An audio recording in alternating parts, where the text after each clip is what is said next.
Hello there. Thank you so much for watching the Uganda Catholic Television. You are here locked up with us. We appreciate you. Stay tuned. Do follow us as we take you through this program in studio. I am not alone, and do not forget, I am your host, Sunday Gloria Aboch. We'll be discussing different issues as I am not alone in studio.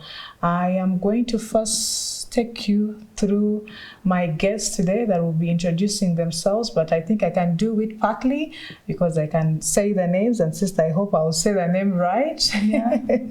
Sister Mary Lily Drisiru. Yes. I don't know if that is right. You forgive me if I go wrong with it. Sister, I beg your pardon, you say? Drichiro. Yeah, musical. It's okay. Yes, apart from sister, I also have Joanita Ndagire. That one I'm conversant with. It is. Yes, so we are glad you're here. Thank you. Yes, sister, please, yes. You can introduce yourself. Yes, thank you very much, Gloria. As she has rightly mentioned, I'm Sister Mary Lily Drichiro. I belong to the Missionary Sisters of Mary Mother of the Church. I serve at the Association of Religious in Uganda at Aru as Communications Director, and another arm is in Social Justice, that is in the Department of Justice and Peace. And this time around, we are here to talk about human trafficking, which is part and parcel of justice and peace issue today. Thank you, sister. Yes, Miss Ndagire. My name is Ndagire Joanita. I am a survivor of trafficking. I am an artist. I'm a filmmaker. Okay. Yeah. I'm an activist at the same time. I stand up against human trafficking, and I am a coordinator for survivors of trafficking, the different ones we work with under the umbrella of John Paul II Justice and Peace Center, Africa Faith Justice Network, ARU, and Tarita Kum. Yes. Okay. Thank you very much, Ms. Ndagire. Now, this human trafficking doesn't come out of the blue. I understand we are celebrating the feast of Saint Josephine Bakita, which has really led us into celebrating her feast day every 8th world over. Sister, we would like to know, or our viewers would like to know, how did this come about? Could you really give us a brief background of who Sister Josephine Bakita is, and how did she get recognized by the church to be the saint of this day? Yeah, thank you very much, my dear viewer. For those who may not know, Saint Josephine Bakita was exalted or canonized in the year 2000. And when she was made a saint, because of her background. She was a Sudanese girl from South Sudan, Darfur region, and she was kidnapped, she was sold into slavery, and she passed through many slave traders who eventually sold her to another merchant from Italy. Good enough, the merchant from Italy, instead of selling her to another merchant, decided to liberate her and took her along with him to Italy, where she remained a maid. And in the process of being a maid, she was a prayerful person, because this was a Christian family. As we know, the background of Italy, it was 100% Catholic. So this girl was brought up in that environment, and then she got attracted to the Christian faith, and she went extra and became a religious sister, a nun. And because of her excellent virtue, especially love. The children in that family loved her. And then eventually also when she became a sister, she served with distinction. She practiced virtue. I would also say the heroic virtue was forgiving those who tortured her, because in the slavery, maybe in the process of struggling, she got burned, she was beaten, just like today what victims of human trafficking go through. It was also the same thing that time. Today we say it is modern slavery in human trafficking or trafficking in persons, but that time it was real, especially in the 18th century. So because of what she went through and having forgiven those people, having practiced virtue with the distinction, she was made a saint. And then 10 years ago, she was also promoted to become the patron for the survivors of human trafficking, so that she could be emulated, because it is not easy to let go torture, to let go pain, to let go humiliation. That is why we are targeting that. Let the youth who are potential victims of human trafficking walk in dignity. So we are saying she is the patron for the victims and people who are potential victims of human trafficking. Thank you. Yes, thank you very much, sister. And with that note, would like to simplify, like a viewer would like to know, what is human trafficking? What is trafficking? Would you please let our viewers understand what trafficking could be? Yeah, that is true. In a simple term, I would say trafficking in persons, first of all, is a terminology preferred by the UN, but in a layman's language, we normally say human trafficking. It is about people who are coerced, people who are either forced, who are either deceived. Sometimes you find someone is being deceived with the empty promise of saying their jobs are abroad. And because you are anxiously waiting for a job opportunity because you are unemployed, you quickly fall into the hand of these perpetrators. And there are those who will say the opportunities even for further studies. And then you find someone who has been struggling with the school fees becomes a prey to such a perpetrator.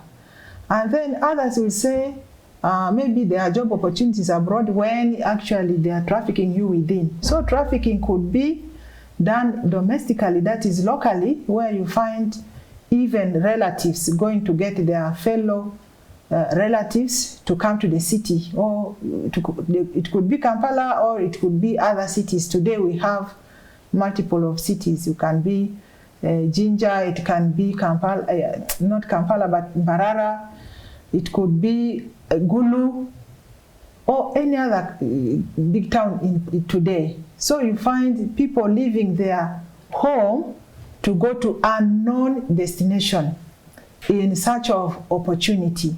It could be opportunity of job or studies, or it could be another deceitful word used. But then you find such victims end up being sexually abused. They could end up working in plantation with little or no money. Forced labor. Yeah, like even some within here, they come from up country as domestic workers, and they are kept in fences, in walls, and they work, maybe they are paid with a peanut, with the minimum. So there's a lot of exploitation. Yes, yeah. Thank you, sister. And with that, I think sister has really exploited and expanded the definition of trafficking, and she has also given a few reasons, because from what sister has been explaining, you could get or pick one or two reasons for child trafficking. And sister, with that, I am thinking, or it is obvious that as we celebrate or recognize saints Saint Josephine Bakita, this celebration has gotten a theme, which is listen, dream, act, walk in dignity. Yeah. Why this theme, sister?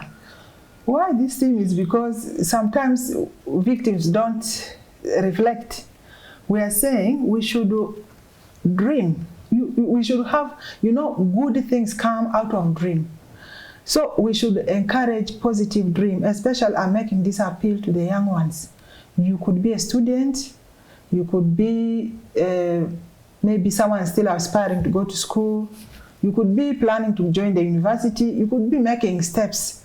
So we are saying dream positively with not to have a wild dream. And you dream and then you also consult, meaning your dreams should not be so wild to imagine that your fortune is in Arab world or your fortune is in the US, your fortune is elsewhere. So when you have a wild dream, the perpetrators of human trafficking can take advantage of that. So we should also act wisely. It's almost like the theme of the YCS. Think, judge, and act. So be slow in taking actions. Don't rush. And it is good to entertain dreams, but be moderate in your dream and do consultation when you are dreaming. And then we should act prudently. Yes, that is why we are talking of that. And then, first of all, the first part is listen. Sometimes we are into talking instead of listening. So we are encouraging people to listen, because you could listen to God, you could listen to your spirit, and you could even be listening to some elders. But when you are into talking, there is a lot of activity which may not have a result. So that's why we are talking of listen, dream, and act. And then to walk in dignity is because our children have lost their dignity, because by nature we are born to live in dignity. But today, because of the trafficking in persons or human trafficking, we find our people have lost their dignity. Others have even lost their life. Yes, especially those who are sold in Arab world, in Asia, and different parts of the world. Fortunately, we have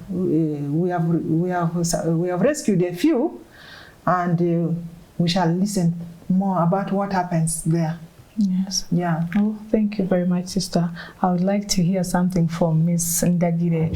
Now, Miss Ndagire, you are a coordinator of all traffic survivors. Could you please take us through a little bit of your experience briefly and what really led you to become a coordinator? Why or how did you pick interest in this? Thank you so much. Yes, I'm a coordinator of survivors. I don't want to call them victims. Survivors of trafficking, like I said, specifically under John Paul II Justice and Peace Center, Association of the Religious, Uganda, Africa Faith and Justice Network, and Talita Kum. Yes, I know there are so many organizations that are taking care of survivors, but personally, I'm coordinating survivors under that umbrella. I think I have shared my experience so much. I will just speak a little bit. Yes, I was trafficked to Oman in 2016, and the results were not very good. I was trafficked through Kenya.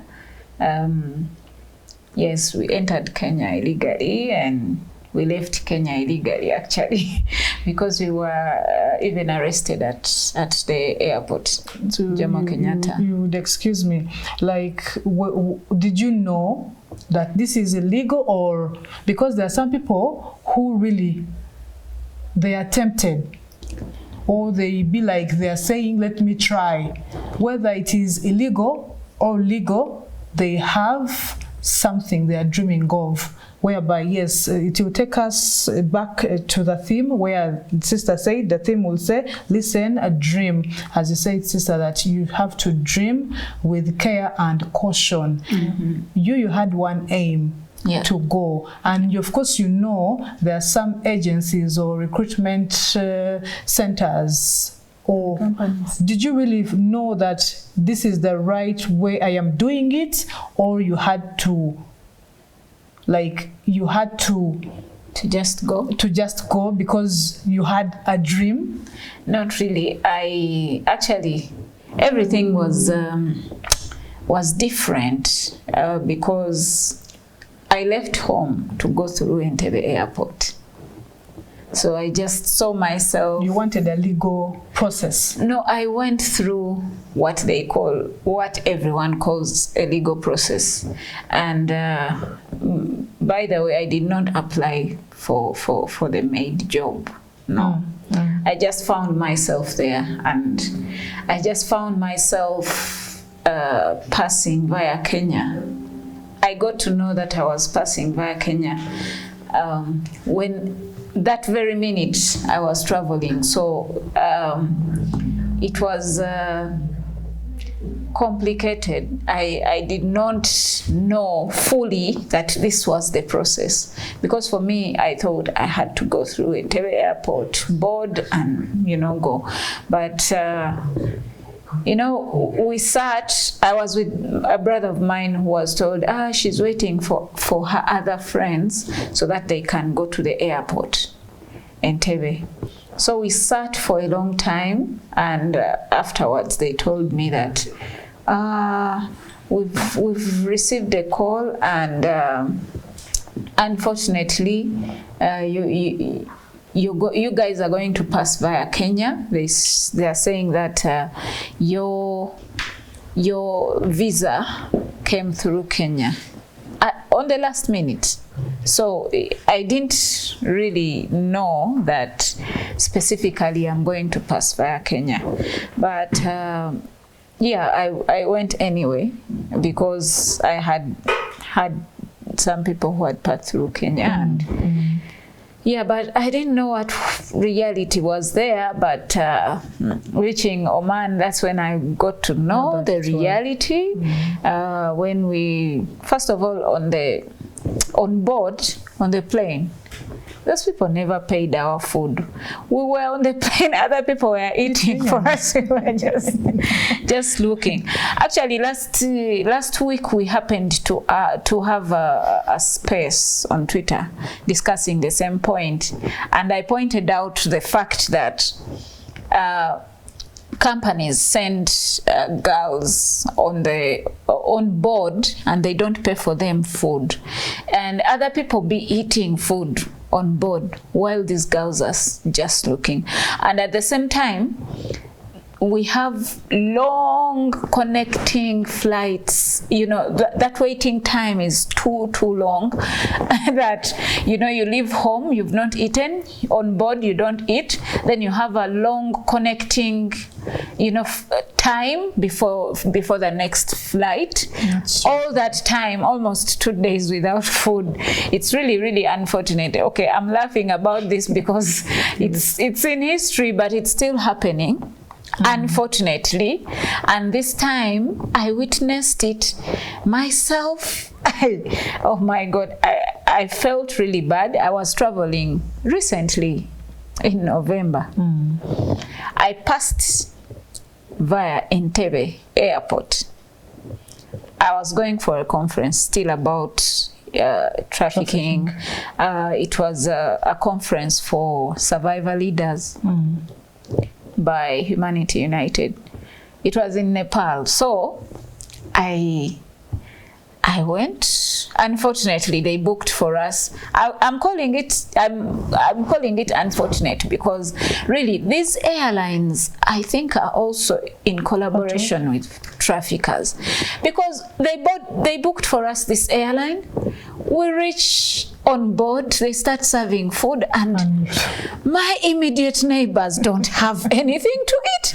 They served me, and the colleagues I was traveling with, one of them is a journalist, and he was sitting right next to me, and I had told him about the fact that, you know, we weren't served food on the plane, and he had never seen it. So this time he was experiencing it right there in front of him. This side, the people who were on our left did not get food, and some other, you know, that particular airline carries a lot of people going for cheyo, especially the women who are going for domestic work. Almost half of the plane has people going for cheyo, especially women. And these people, she will not mention. These people are not giving them food. I thought it was because the other one was, you know, for that side or something. But even people who are going via Entebbe are not having food on board. Oh my God, it was a very bad experience. It reminded me of myself. I really felt bad.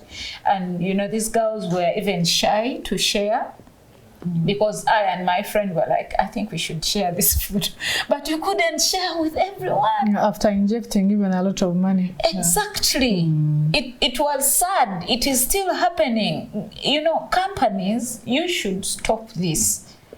These people deserve to eat. Because first of all, they come very early in the morning at the airport. They don't eat anything. They don't travel with a coin. And at the same time, they don't eat on board.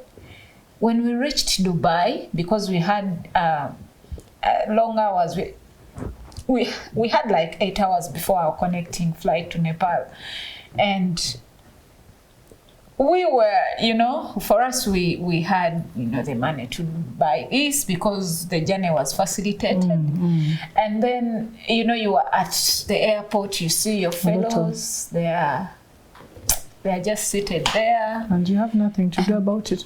No, of course we had to share with some, but not all of them. First of all, some of them would not even accept, because, you know, some of those girls are coached before boarding the plane. They are told not to speak to anyone. They are told not to accept anything from anyone.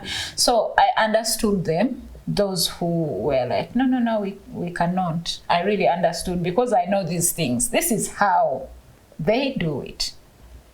So with this coming out to be an activist or a coordinator, how do you find every situation about your experience, and how is it impacting on other people? First of all, sharing is caring. Yes, I know. Just like the saying goes. The more I share my story, I have realized that yes, I cannot save everyone, but at least my story has saved some. Or even given hope. Yes, and it has given hope, and it has, you know, saved a lot of children from becoming motherless, growing up motherless, or becoming orphans. Because if you realize the death toll of domestic workers, especially those who are working in the Arab world, is going high. Just last week we lost 2 women, and those are the ones we knew, but there are those who don't even get to be known. But we were following these girls. One of them is from the western part of Uganda, Chenjojo. It was so unfortunate to lose this girl, because we got to know when she was still alive, but unfortunately we could not save her, because, you know, in her confession, her kidney had been removed. So this is another issue. Whatever is happening, especially in Saudi Arabia, only God knows, because we are getting so many issues of organ harvest that are not really clear. We also have another case we are following right now. This girl is going to be operated on. The family doesn't know. I don't know if the company knows, I don't know if the embassy knows, but we have raised it to the embassy. I just hope they intervene, because we don't know what, even the girl didn't know that she was going to be operated on. It's really sad. What is going on is what I always term as modern day slavery. I'm very sure you read about slave trade from primary. Those who did history like me, we still studied about slave trade, but the truth of what is really happening, especially in the Middle East, is slave trade, because it is just buying and selling of especially women, because it's mostly the domestic workers who are under the kafalalo system. The kafalalo system of the Arabs, where the employer has almost powers over the worker. That's why they kill them, and they don't. There's nothing. There is nothing they do to them. They remove their organs. No one is brought to, to the scene to say this was this or this was that. So it's really so unfortunate. And we are here to celebrate Saint Josephine Bakita, celebrated every 8th world over, as church recognizes her as a patron of human trafficked persons. And now, before we get back to your story, as you were telling us, I would like to go back to Sister, where I would like Sister to explain to us the partners with whom you're working with, and what exactly is going on with your partners. How prepared were the celebrations? Yes, you can give us details into that. Thank you very much. Actually, this is a very global event. The feast of Saint Josephine Bakita is celebrated world over. As we speak now, the youth have gathered in Rome all the 1 week long.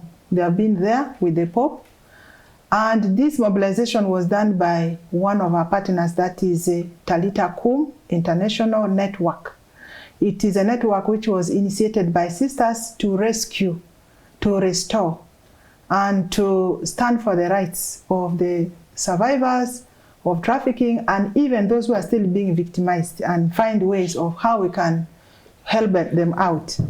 And I am their coordinator at East African level, and because of that, we have events online, because we cannot physically meet.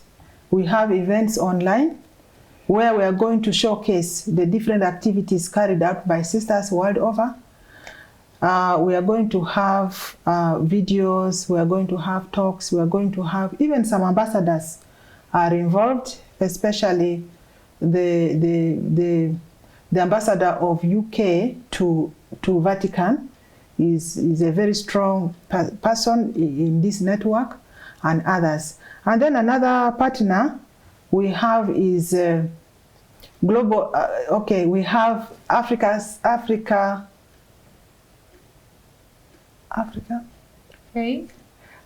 Faith and Justice Network. Africa Faith and Justice Network is our partner, and it is this Africa Faith and Justice Network which actually acted as a springboard to lead us into advocacy.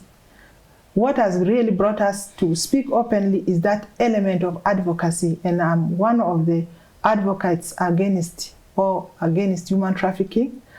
And I also coordinate Africa Faith and Justice Network Uganda. And with them we have been able to do interventions in Kampala and even in Karamoja, especially where internal trafficking is overwhelming.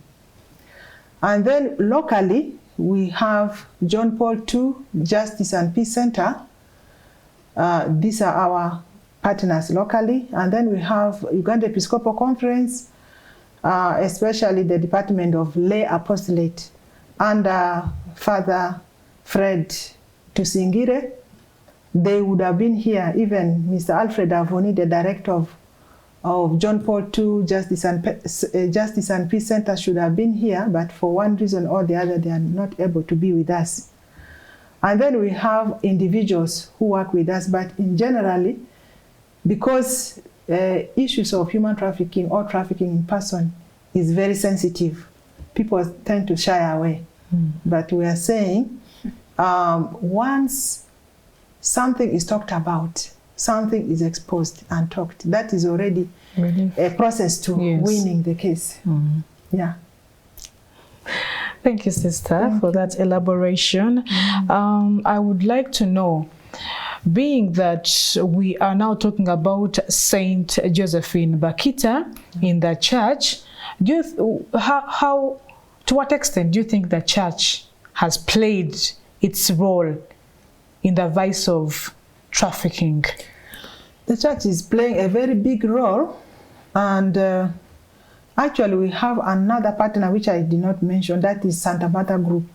And this Santa Martha was initiated by the Pope himself. They work with the police, in other words, they work with the legal arm of every state in this world, and priests are involved with the religious because sometimes because of the sexes, mainly the women are involved, so men cannot handle them. So because of that, sisters are involved. We are involved with them. Here we work together with Uganda Episcopal Conference. And also to show that the church is highly involved, I would like to mention that as the youth are gathered in Rome, the Pope is with them. And I would like to read this statement the Pope gave to the youth when he is saying, "I greet the young people from many countries who have come for the World Day of Prayer and Reflection Against Trafficking, which will be celebrated today, 8th February 2024, in memory of St. Josephine Bakita, the Sudanese sister who was a slave girl. Even today, many brothers and sisters are deceived with false promises and then subjected to exploitation and abuse. Let us unite to combat the dramatic global phenomenon of human trafficking." These are the words of the Pope. So I would like also to say that much as the youth are there, plus many stakeholders from different parts of the world, they are gathered in Rome. But for us, we are not physically represented there, but we are following online. So for some reason, we never organize the youth to go, because every country where the Talita Kum network is operational, 50 youth are represented there. But unfortunately, this time around, Uganda is not represented. Okay. Yeah, but we hope in the future they will be represented, just as Jonita has been representing us in different parts of this world. He has gone to Ghana, he has been to Nepal, and we are here. So we believe something is happening.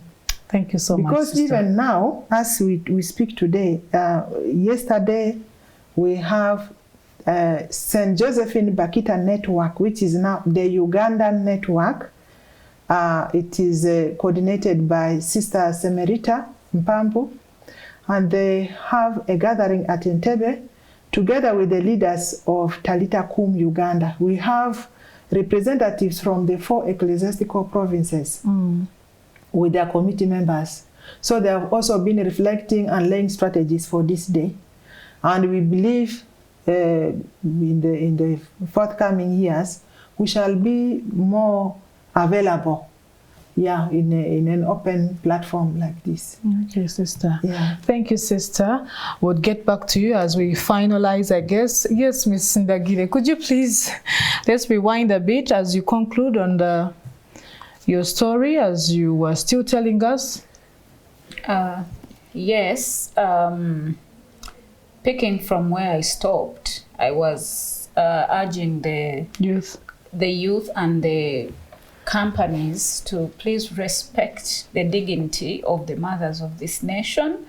They deserve, their fundamental human rights deserve to be observed, and we have to make sure that we fight together with government. Of course, we fight the fact that our people are under the kafala law system.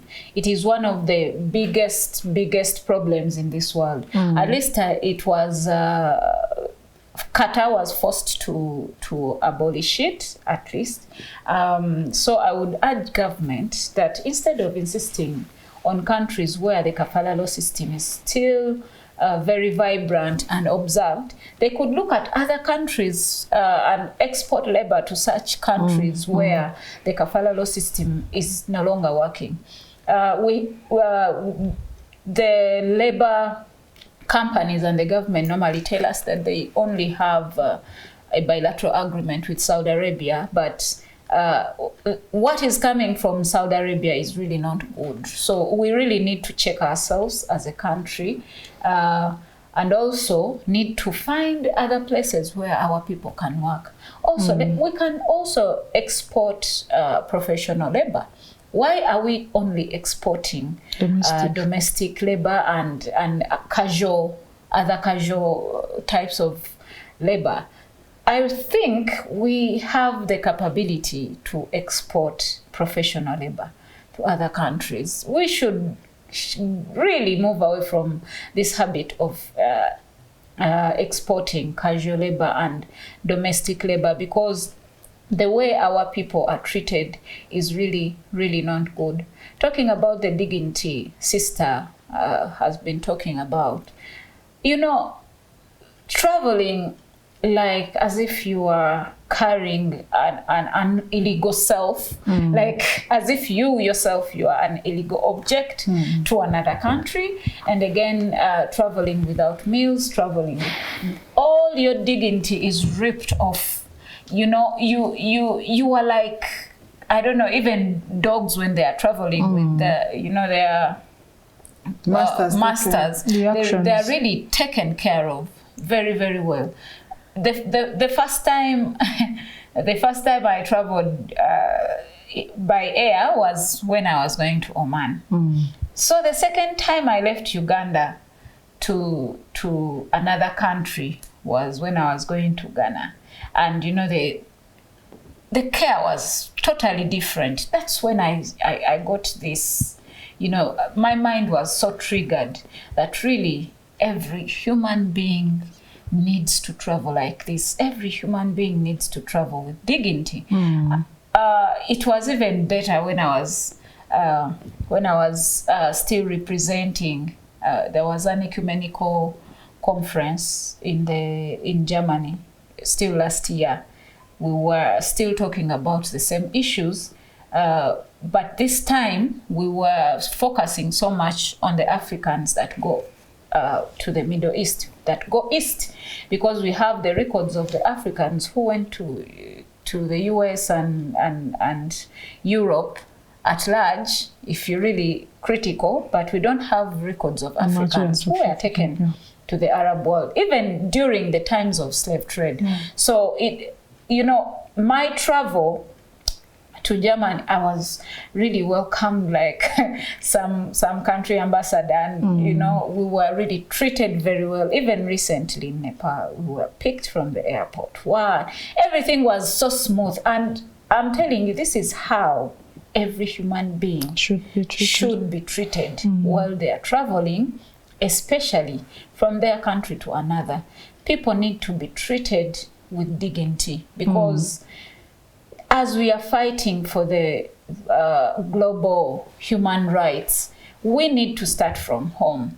We need to start and have these habits of observing human rights from home. That is why I'm not about to keep quiet about trafficking. I know how bad it is. And on that cause, apart from speaking and giving my story, I'm making documentaries about human trafficking, because we need to document these things for the coming generation to know how to go about in the observation of their rights, their fundamental human rights. And also we are preparing an event still in relation to the Saint Bakita month, which is this month. On 24th, we shall be on Sharing Hall having a charity concert to support survivors, both children and women, survivors of trafficking.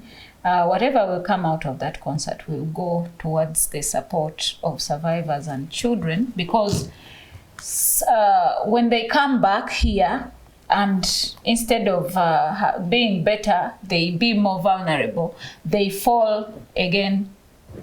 They again fall victims of traffickers because they are vulnerable and have nothing. So let us work together. I know it is not an easy venture, but I believe if we start small, we can go big. Thank you very much, Ms. Ndagire. Any last words to our viewers, the youth, government, any message to a group that you're interested in? Yes. First of all, to the church. To the church, I will particularly talk about the Catholic Church, because personally, I have moved this journey with the Catholic Church. They have been so supportive. Thank you very much for being bold, because, you know, one day we were at the National Prayer Day against human trafficking in Kololo, and one of the religious leaders said that he was told to write his will if at all he wants to continue speaking about trafficking. But I applaud the bold individuals, the bold church that has stood for all this time to fight against trafficking. Thank you very much. And I encourage all religious leaders and all religious denominations to join us, because the trafficked are your congregation. To the youth, please, there is nothing better than coming back, than your body coming back, you know, in a plane. There is nothing fancy about that, because you are already dead. You will not even know that you are in a plane. Please, before you go, think about yourself, your relatives, and your children. It is real. If you don't have children, think about your relatives. They suffer so much when we come back, especially because most of us come back very sick with complicated diseases. Like myself, I have been on treatment since forever, you know. So please, love yourself more than money. To the government, I know the Philippines have put up their notes everywhere of how they are protecting their people. Just do what the Filipinos did. That's all. Or maybe get other labor markets where human rights are observed. Don't tell me there are no housemaids in America. Why don't we look at the US? They also need housemaids, you know. Let us look for other places where people are free, are respected as workers. Yeah, to the survivors, don't lose hope. And don't be scared. If you want to speak up, please speak up. Together, we can do something even bigger than what you can imagine. You are strong. You are wise. Don't let anyone put you down just because they label you certain names like Kadama or former Kadama, anything. You are very strong, my dear. There is nothing that can put you down except if you accept to go down. Thank you so much. Oh, wow. It has been a touching one. But thank you for giving hope. Thank you for giving hope to the... Yes, sister? Your last shot? Yeah, thank you very much. Just to add my voice onto hers, my first appeal goes to the perpetrators of human trafficking. These are parents. These are people who have even relatives and they have gone ahead to sell them and to prefer or exchange human person for money. And we are saying, convert.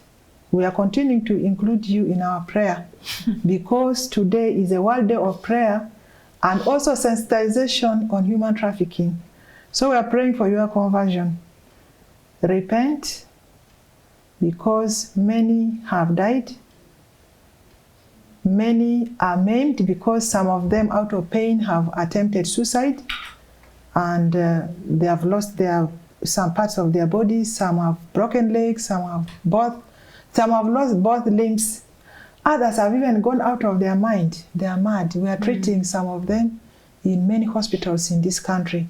The situation is overwhelming, but we are saying the human person is much more important than money. We are the one, human person made money, so money should not be above this human person. And I will continue to encourage the church, the different churches, because human trafficking has actually united us, believers. The interreligious group met in Kololo, and we have continued to consult one another and pray so that our prayer will one day bring this human trafficking to an end, because the motto of Talita Kum is to end human trafficking.